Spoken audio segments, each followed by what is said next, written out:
ইসলামপুরের থানা কলোনি এলাকায় এক অস্বাভাবিক মৃত্যুকে ঘিরে কিন্তু একটা রহস্য দানা বেঁধেছে এবং ব্যাপক মানুষের মধ্যে এই মৃত্যুকে ঘিরে কিন্তু একটা ব্যাপক যেটা রহস্য সেটা কিন্তু এখানে দেখা গিয়েছে। যেমনটাই দেখলেন আপনারা, পূর্বেই কিন্তু এখানে ইসলামপুর থানার পুলিশ এসেছিল এবং তারা কিন্তু এখান থেকে সেই মৃতদেহ এই মুহূর্তে উদ্ধার করে নিয়ে গিয়েছে।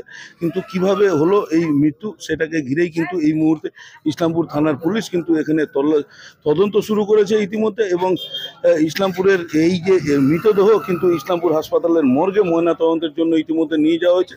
আমি একটু আমার ক্যামেরা পার্সনকে বলবো এখানে দেখাতে যে এই যে ঘর দেখতে পাচ্ছেন, যে এই ঘর থেকেই কিন্তু সেই মৃতদেহ উদ্ধার করা হলো এবং এই মুহূর্তে কিন্তু পুলিশ এখান থেকে সেই মৃতদেহ নিয়ে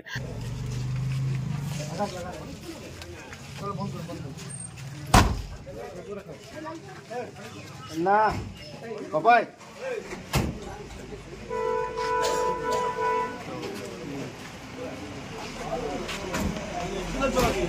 ইসলামপুর মহকুমা হাসপাতালের মর্গে সেই মৃতদেহ নিয়ে গিয়েছে এবং সেটাকে তারা ময়নাতদন্তের জন্য ইসলামপুর মহকুমা হাসপাতালের মর্গে নিয়ে যাওয়া হয়েছে। ময়নাতদন্তের পরই বিস্তারিত জানা যাবে, কিন্তু এই মুহূর্তে যারা এখানে উপস্থিত রয়েছে আমরা একটু তাদের কাছ থেকে জেনে নিতে চাইবো যে আমাদের এখানেই ছিল। আর সকালবেলা তখন আমরা সবাই মিলে আসলাম, আমার দুই দাদা আসলো, এখানে ডাকলো, ওকে খুলছে না, তখন তলাটা ভেঙে ঢুকলাম, দেখি গলাগলি হ্যানিং হয়ে গেছে। বাড়ি নন্দঝাড়। এখানে ভাড়া থাকতো, প্রায় 1.5-2 বছর ধরে থাকতো। এ করতো, একটা গাড়ি আছে, গাড়ি সবজি আছে না, সবজি টানতো, সবজি নিজেরা পার্সোনাল গাড়ি আছে, গাড়ি নিয়ে সবজি নিয়ে বাজারে যেত, যেতে যেত। পরশুদিনকে লাস্ট দেখছি। এই তো সব তখন 12টা-1টা বাজে, তখন এসে ডাকছে, কেউ কেউ মা ফোন করছে, মা কোনো রেসপন্স দিচ্ছে না। মাকে বলছে আমি শিলিগুড়ি গেছি, কালকে বলছিল মা শিলিগুড়ি যাবো। তারপর দেখি সব দরজা ধাক্কা দিয়ে, তো দরজার তালা ভেঙে দেখছি হ্যাঙ্গি হয়ে গেছে। হ্যাঁ, পুলিশ আসছে। শুভ বিশ্বাস, বয়স 26, বাড়ি নন্দঝাড়। ওর দাদা ফোন করলো আমাকে, আসলাম, দেখলাম যে তালা বন্ধ আছে।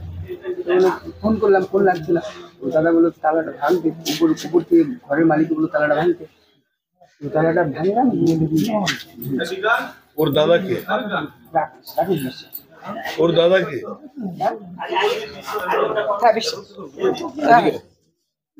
বলছি ওর বাড়ি কোথায় জানা? ওর বাড়ি তো নন্দঝাড়। এখানে ভাড়া থাকে, ও ব্যবসা করে। কি ব্যবসা করে? সবজির ব্যবসা। কতদিন ধরে ব্যবসা করে? অনেকদিন ধরে। এখানে কতদিন ধরে এখানে আছে? হ্যাঁ, বছর 3। মানে এখানটায় মানে আপনি বললেন যে আপনাকে আমি যেটুকু চিনি আর কি, বছর 3 থেকে আছে। আপনাকে কে বলেছিল যে এখানটায় যে ও ঘরে আছে? ঘরে নেই, মানে যেহেতু পাওয়া যাচ্ছে না, ওর দাদা ফোন করলে। কবে থেকে পাওয়া যাচ্ছিল? মানে কালকে থেকে, মানে আজকে সারাদিন, মানে সকাল থেকে কেউ কন্ট্যাক্ট করে পাইনি। আজকে সকাল থেকে কেউ কন্ট্যাক্ট করে পাইনি। ফোন করলো, আমাকে জিজ্ঞেস করলো ওর বাবা আসছে।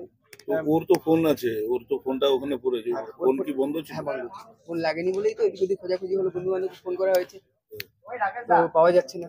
তারপরে রাকেশ বললো কি যে তালাটা ভেঙে দাও, পুকুর থেকে ঘরের মালিক বললো তালাটা ভেঙে দাও। লাস্ট কবে দেখেছো? আমার সাথে বেশ কিছুদিন দেখা হয়নি, আমার বোনের বিয়েতে আমি লাস্ট দেখেছি। কেন ফাঁসি, কোনো কিছু আইডিয়া হচ্ছে কি? কারোর সাথে কোনো ঝগড়া বা কারোর না সাথে না না, তেমন টাইপের ছিল না, সবার সাথে সুসম্পর্কই ছিল। এটার পিছনে কি অন্য কোনো কিছু কারণ হতে পারে? মানে না না, কোনো আইপিএল টাইপিএলের যে এখন তো না মৌসুম না না, চলছে, ও তো সবজির ব্যবসা করে, আমার যত জানা আর কি। সবজির ব্যবসা করে, কাঁচামালের ব্যবসা করে, নিজের গাড়ি আছে, বাইরে থেকে মাল আনে। আপনার নাম? আমার নাম বিজ্ঞান ঠিকাদার। হ্যাঁ, বিজ্ঞান ঠিকাদার। আপনার বাড়ি কোথায়? কেন করলেন? হ্যাঁ, কেন করলেন? এখানকার যিনি কাউন্সিলর রয়েছেন তার কাছ থেকেও একটু জানতে চাইবো যে কি বিষয়, কি বিবরণ রয়েছে, মানে কি দেখতে পেলেন, কিভাবে এই মৃত্যু হয়েছে? ভীষণই দুঃখজনক ঘটনা। ওর বাড়ি নন্দঝাড়ে, কিন্তু আমার ওয়ার্ডে থাকতো এবং ক্লাবের সাথে যুক্ত ছিল, জন্য ও আমার পাড়ারই, মানে ওয়ার্ডেরই ছেলে। আমার সাথে সবসময় দেখা হতো, সবসময় প্রায় কথা হতো। খুবই ভদ্র ছেলে ছিল, সম্মানও করতো, কাকিমা করে সবসময় কথা বলতো, হাসি খুশি ছিল। হঠাৎ আমি এই মানে আধ ঘন্টা হলো জানতে পারি যে এরকম ঘটনা।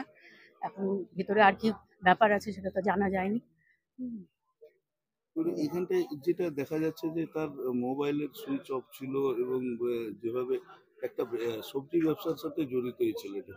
তো এখন যেহেতু একটা আইপিএল এর মরশুম চলছে, আর কোনোভাবে কি জানতে পারছেন যে এরকম আইপিএল কানেকশন কিছু রয়েছে? একদমই একদমই কিছু জানতে পারিনি, কিছু এখনো জানতে পারিনি, কোনো কিছু রিপোর্ট আসেনি। এটা ইনভেস্টিগেশন হওয়া উচিত। কেননা সবাই বলবে যে ভালো ছেলে ছিল। ঠিক বিচার যেটা কি হয়েছে ঘটনাটা সামনে আসা উচিত। পোস্টমর্টম হোক, বাড়ির লোকজন আসুক, কিছু তো একটা আছে, সেটা সামনে আসুক, সবার সামনে আসুক, এটা আমিও চাই। যেমনটাই আপনারা দেখতে পারলেন যে ইসলামপুর থানা কলোনির যে 12 নম্বর ওয়ার্ডের যিনি কাউন্সিলর রয়েছেন নিবেদিতা সরকার, তিনিও, তার কাছেও কিন্তু এই মৃত্যুটা কিন্তু একেবারেই একটা ধোঁয়াশাজনক রয়েছে। যদিও কানাঘুষো কিছু খবর শোনা যাচ্ছে, তো সে সমস্ত তথ্য কিন্তু একেবারেই মানে বলা চলে যে সঠিক নয়, এবং পুরো বিস্তারিত বিষয় কি কারণে এই ব্যক্তির মৃত্যু হয়েছে তা কিন্তু সম্পূর্ণ পুলিশি তদন্তের পরেই গোটা বিষয়টা পরিষ্কার হবে, বা ময়নাতদন্তের পরেই সমস্ত বিষয়টা জানা যাবে। আপাতত ইসলামপুরের থানা কলোনি থেকে ক্যামেরায় তন্ময়ের সাথে আমি দীপঙ্কর, লাইভ নিউজ।